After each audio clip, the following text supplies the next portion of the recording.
कल हमने जाना था अलकनंदा नदी तंत्र के बारे में। आज हम उसी कड़ी में आगे जानेंगे भागीरथी नदी तंत्र के बारे में। भागीरथी किन रास्तों से होकर गुजरती है और देवप्रयाग पर मिलती है।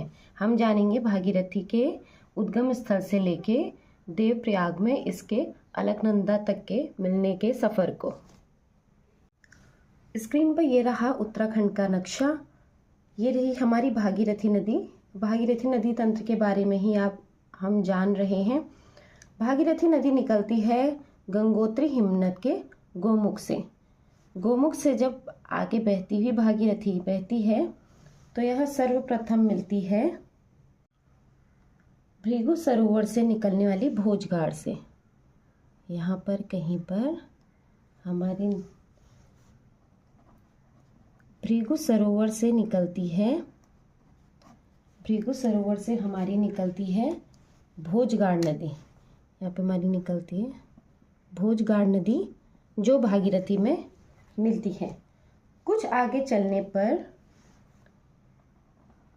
रुद्रगेरा ग्लेशियर, ये हमारा है रुद्रगेरा ग्लेशियर। रुद्रगेरा ग्लेशियर से निकलती है रुद्रगंगा। रुद्रगेरा ग्लेशियर से हमारी निकल रही है, ये है हमारी रुद्रगंगा नदी जो कि भागीरथी की एक प्रमुख सहायक नदी है।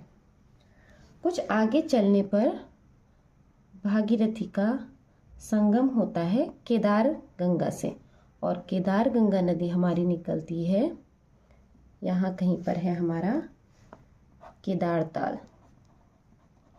केदार ताल से निकलने वाली हमारी नदी है केदार गंगा। और जहाँ पर केदार गंगा का संगम भागीरथी पर होता है वहीं पर हमारा है धाम गंगोत्री। यहाँ पे हमारा धाम है गंगोत्री। ये इम्पोर्टेंट पॉइंट है। भागीरथी आगे बढ़ते हुए भैरव घाटी पहुँचती है। कहाँ पहुँचती है? भैरव घाटी। इस जगह को मैं ऐसे लिखूँगी, ये है भैरव घाटी। भैरव घाटी पर भागीरथी मिलती है जाड गंगा से। जाड गंगा, या इसको जानवी नदी भी कहा जाता है, जाड गंगा से मिलती है जो कि निकलती है थांगला दर्रा से। ये निकल रही है थांगला दर्रा से। जाड गंगा निकलती है हमारी थांगला दर्रा से। कुछ आगे चलने पर भागीरथी मुखवा नाम की जगह पर, यह मुखवा नाम की जगह यहाँ पर मिलती है हरी गंगा से। यहाँ पे किससे मिल रही है? हरी गंगा से। भागीरथी आगे बहती हुई हर्षिल नाम की जगह पर, यह है हर्षिल। हर्षिल नाम की जगह पर दो नदियों से मिलती है, वो है हमारी जालंधरी जो इस तरीके से निकलती है, जालंधरी नदी, और काकोरा गाड़। काकोरा गाड़ यहाँ पे आपको समझ में नहीं आ रहा होगा तो मैं वीडियो के एंड पे आपको इसका फ्लो चार्ट भी दे दूंगी। हर्षिल नाम की जगह से भागीरथी आगे यहाँ पर मिलती है झाला नाम की जगह पर। आगे बढ़ने पर झाला नाम की जगह पर वह मिलती है सिया गंगा नदी से। यहाँ पे मिल रही है ये सिया गंगा नाम की नदी से। और उत्तरकाशी के अंत में यह इसका जो अंतिम सहायक नदी कहेंगे गंगोरी नाम के स्थान पर, वो है असीम गंगा। ये है असीम गंगा। असीम गंगा जो कि निकलती है हमारी डोडी ताल से। डोडी ताल से निकलती असीम गंगा, मोस्ट इम्पोर्टेंट। उत्तरकाशी का यहाँ पर सफ़र ख़त्म होता है। भागीरथी इसके बाद पहुँचती है टिहरी की तरफ। और टिहरी में जब भागीरथी आगे बढ़ती हुई पहुँचती है नई टिहरी, तो नई टिहरी पर उसका मिलन होता है भिलंगना नदी से। Most important question, most important point, Tehri dam पर ही भिलंगना नदी का संगम किससे होता है? भागीरथी नदी से। यहाँ पर बनता है, इसको कहते हैं गणेश प्रयाग। गणेश प्रयाग यह पुरानी टिहरी शहर के अंदर आता था, जो अब डैम के अंदर डूब चुका है। भिलंगना नदी की बात करूंगी तो भिलंगना नदी की जो प्रमुख सहायक नदियां हैं वो है बालगंगा नदी, धर्मगंगा नदी। भिलंगना नदी की प्रमुख सहायक नदियां हैं बालगंगा, धर्मगंगा और यहाँ से कहीं से आती है दुग्ध गंगा। अगर वो भागीरथी की भी सहायक नदियां पूछ ले तो आप ये ध्यान रखेंगे। और एक और मोस्ट इम्पॉर्टेंट पॉइंट, भिलंगना नदी जो हमारी निकलती है वो कहाँ से निकलती है? वो निकलती है खतलिंग ग्लेशियर से। खतलिंग ग्लेशियर से निकलती है भिलंगना नदी, जो कि भागीरथी की सबसे ज़्यादा प्रमुख सहायक नदी है। जहाँ पर भिलंगना और भागीरथी का संगम होता है उसको गणेश प्रयाग कहते हैं। हालांकि ये गणेश प्रयाग पुराना टिहरी शहर में आता था, जो अब डैम में डूब चुका है। यहाँ से आगे बढ़ने के बाद देवप्रयाग में ये मिलती है अलकनंदा नदी से। भागीरथी नदी हमारी मिल रही है अलकनंदा नदी से और यहीं पर बनता है देवप्रयाग। यहीं पर भागीरथी नदी का सफ़र ख़त्म होता है। इसके आगे भागीरथी नदी और अलकनंदा नदी मिलकर गंगा के नाम से जानी जाती हैं और गंगा बनकर आगे बहती हैं।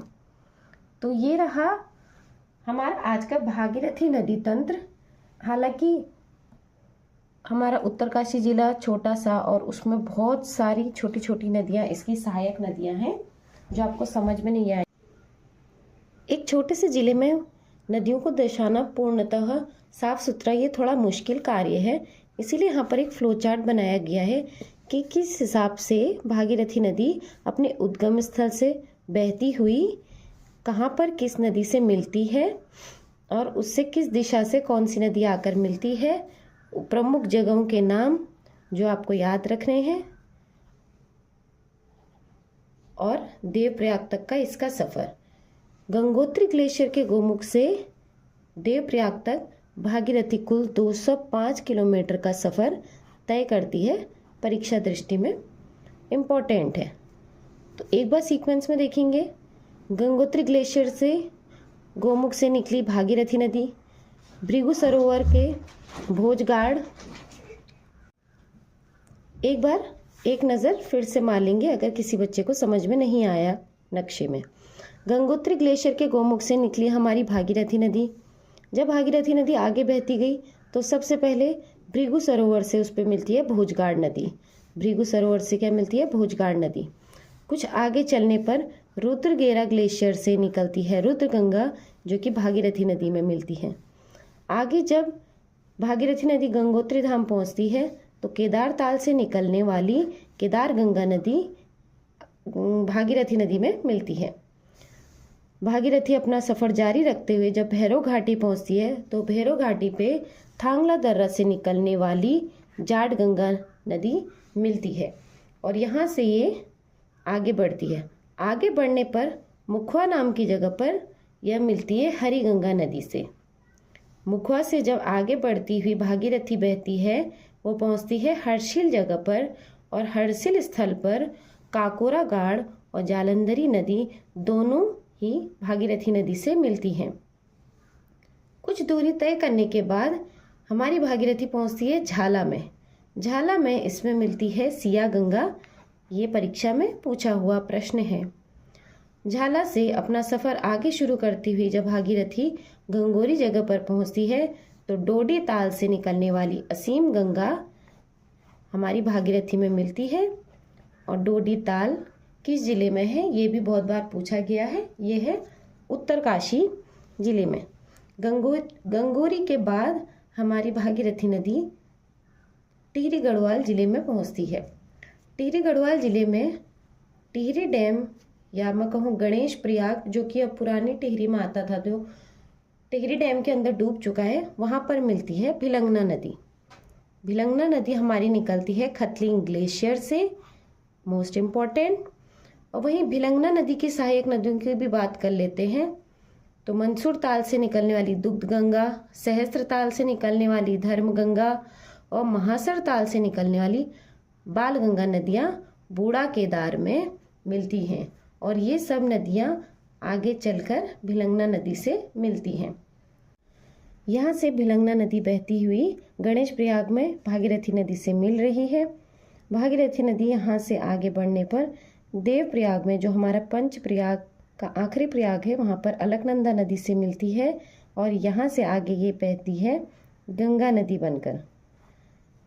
तो हमारी भागीरथी ने गंगोत्री ग्लेशियर से देवप्रयाग तक कुल का सफ़र तय किया 205 किलोमीटर। तो उम्मीद करती हूँ आपको भागीरथी नदी तंत्र थोड़ा समझ में आया होगा। इसी प्रकार अपना प्यार और आशीर्वाद मेरे वीडियो पे बनाए रखें, लाइक करें, शेयर करें। धन्यवाद।